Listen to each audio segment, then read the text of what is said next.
Good afternoon. First, I would like to recognize our former Bears Hall of Fame nominations. Devin Hester, Peanut Tillman, Lance Briggs, and Owen Kreutz. Obviously, all very deserving, and we are certainly excited about those nominations. So I just want to mention that to start. Our honorary captain is Eddie Jackson this week, and really just got out of the walkthrough with the guys. Had meetings all morning. Big day for us today, this Wednesday. We'll be in pads. We're getting our first and second down run game handled on offense and defense, a play action pass. Typically, we always work punt team today because we have pads on so we can get some good rushes in there. We've been working on that pretty good. And then really today is about us focusing in on the Houston Texans and doing a good job with that. It's about execution for us. That's going to be the big thing for our team this week, and all 11 on the same page and making sure we do that. This is game 3 together, offense and defense and kicking, and, we're working to get better every single week. And that's the message to the guys. And what can we take away from our last performance to get better for this performance? And moving forward, that's what we're going to be doing. And again, it's always going to be about us. We got to focus on us as we go forward and improving every single week. So with that, I'll open up to questions. What have you seen from the Texans defense through 2 games and what they're doing to kind of make life uncomfortable for opposing quarterbacks? Yeah, they're a very similar style. They will come out and play varying coverages. Their front's going to be pretty much the same, but they do take off and they do cause some penetration, with their front. And the way they disguise their coverages, I think, is really good too. Lovey's run this system a long time, and he's mixed in a couple new things that we've seen, and it's been good for them, on a down-to-down basis. Matt, have you seen any frustration in Justin from the fact that he didn't have more pass attempts No. The other day? And do you have to look for that or try to manage anything like that? No, I don't see any frustration. I see positive. I see encourage. I see going to work. Working with the guys and just trying to improve and get better. And that's where we all are right now. So, what's his role when the offense goes wrong like it did Sunday, and you want to make changes, you want to fix it? What's his role in terms of having input on that? Yeah, there's always going to be input from the quarterback. With the coordinator, quarterback coach, there's always going to be input during the game, pregame, during the game, then postgame. And that's always going to be the case. You have to have that. So it's always positive. It's always working forward to make things happen and make things, for us to be able to win the football game. What's your role in that too? What's your approach with Luke as far as, I think some offensive coordinators have total autonomy and they're just kind of like head coach of the offense. That's obviously doesn't seem to be what you're doing here. So what is your role or your approach with Luke when something needs to be fixed on the offense? Yeah, there's suggestions during the course of the game. Hey, stick with this, do this. This is looking good. Encouragement. During the course of the game. Obviously, we're doing all the 4th down, go for it, and all those timeouts types of things in terms of game management. But that's just really what it is. What I see they're doing defensively, they're giving you a lot of this during the course of the series, and then they adjust accordingly to that. So just information that I can give to help. Will Halas Jones practice today? We will do injuries after practice. Man, are missed tackles in week 2 a red flag? Because you've been working all off season, preseason on not doing that, and here it is week 2. You have an issue with it, or do you see it as more? Well, it's only the second game of game speed. They'll get it. How tolerant are you of missed tackles? No, you're not tolerant at all. It's something we have to correct, and we're going to work tirelessly to get that done. But a lot of times it happens early in the year. I remember a few years ago, I think it might have been 2019, where we didn't have a good tackling game. It was early in the season, and you just got to get guys to get up on the runner. Get their pads on them at the proper level, and then have a strong wrap and run your feet. A lot of times missed tackles happen because you're lunging and not getting up on the runners.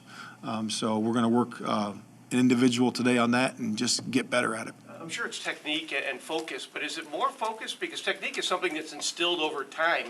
It just seems like, how do you increase the focus? And is that what your priority? Yeah, I think that it's the first thing. I think it's more technique. I really do. And obviously you got to wire into your job, and that's the focus part, which you mentioned. But I do think it's the technique. The technique. We are tackling too high right now. We have to tackle lower, and we just got to do a better job of executing the way we tackle. The hamstring tackle that you teach or that you encourage, why do you prefer that to maybe some other? Yeah, it's real simple. If you take a person's legs away, they can't run. So you want to do that, and it's been proven to us that when you do that, you put guys sideways or backwards. And we did it a few times over the first couple games, but we need to see it more consistently. What have you come to appreciate about Lovie Smith and as you followed his career and obviously the style of defense that he runs? Yeah, obviously we have an acquaintance in Rod Marinelli, so he's told me a lot about Lovey. I know Lovey as an acquaintance, we certainly would talk if we saw each other face to face, and we have done that. Just appreciation for what he's done for the game of football. He's had his units playing the right way, has respected the game that way, and the accomplishments he's had. And he's been a head coach for a long time.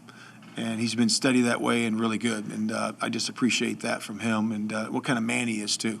Just from hearing from Coach Rod and everybody else, Coach Dungy, all the guys that I have contact with more, just what they say about him. When guys tackle high, what is that a product of? Why do guys go for the high tackle as opposed to what you're... Why? Sometimes it's, that's hard to answer, because it's an individual thing right there. I would say that the reason technique-wise is that they have to get up on the runner to get their pads down between waist and knee level, and then it makes you actually become a longer player then to be able to wrap with a stronger wrap. So, it's just a byproduct of us just focusing on what we're gonna do. Which of the field goal drive that you guys had after the takeaway on Sunday, third down was a problem in that play. Did you get a diagnosis? It looked like there may have been some disjointedness with the timing of the snap. Yeah, that's kind of what I referred to in the first part of it, all being on the same page. There was some of that during that play, and we got to make sure that we're all on the same page. Whatever it was, I'm not going to detail the play because I don't want to give everything away, but there was certainly that.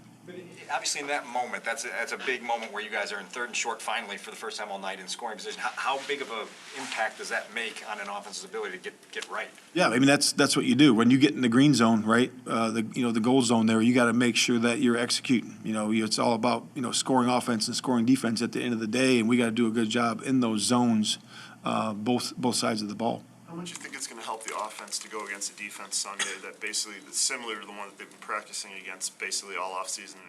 No, I think it's helpful. It's like the first week, it was a little bit different, but very similar. So I think that's very helpful for in terms of like early execution during the week, but it's got to be sustained, consistent execution.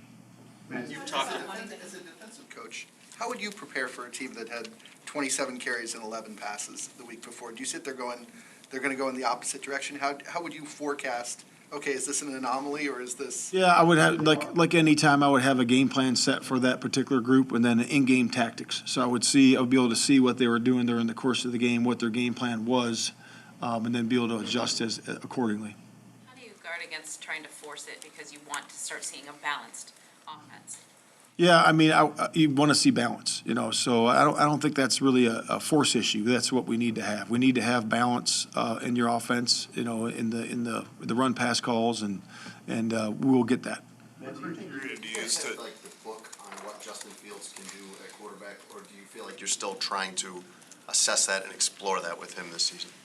Yeah, I think you're always growing offense and defense, in special teams. You're growing your scheme as you go.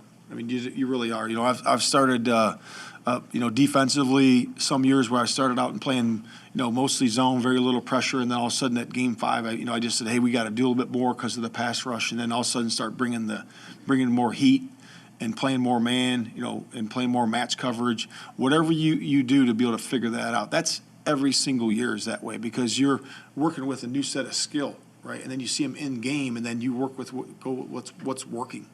And that's offense and defense and, in the kicking game. And that's the way the in-season, maneuvers you have to make your team successful. Are you concerned that games where he doesn't throw a lot, where he's limited in his opportunities like he was on Sunday, hinder you guys' ability to really see what he can do? I think it's early.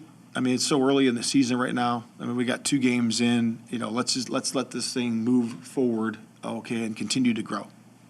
You guys and the Texans, not surprisingly, are some of the teams that blitzed the least this season. I know it's only 2 games, small sample size. What is your just overall philosophy on pressure, and maybe how's that changed as you've been in the game? Yeah, I mean, if you look back at the history, I've never been a big pressure guy. I think sometimes it's been high at certain games, but overall it's only been around 25%, right in there, I want to say.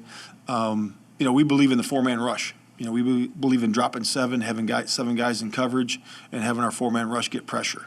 And that's what we believe in. And we will pressure at times, certainly situationally and on first and second down, but that's been our philosophy. You've talked in the past about the importance of seeing your team be resilient. How do you want to see them be resilient this week? What do you expect to see coming off that first? Yeah, consistent execution. We've done a couple things. We started out slow. Then we came. The next week it's a little bit better start. And we've played good in the second half. That's because of our mental and physical stamina. But we just want to see sustained execution all the way through. And again, it's never going to be perfect, but we want to see all 11 guys on the same page moving forward, going through down in, down out, offense, defense, kicking. Matt, what criteria do you use to pick the weekly captain? And, I think everybody knew that Lucas Patrick is of the Packers, but why did you pick Jackson this week? Yeah, we have a really good group of guys. Guys really work hard, and we think Eddie's been really playing well the first 2 games, and I think he's deserving of it. He is a leader. Like I said, all of us are leaders by the way we model our behavior and stuff, and he's done a great job with that in terms of his hustle, his hitting, and his production the first 2 games. So he's well deserving of it.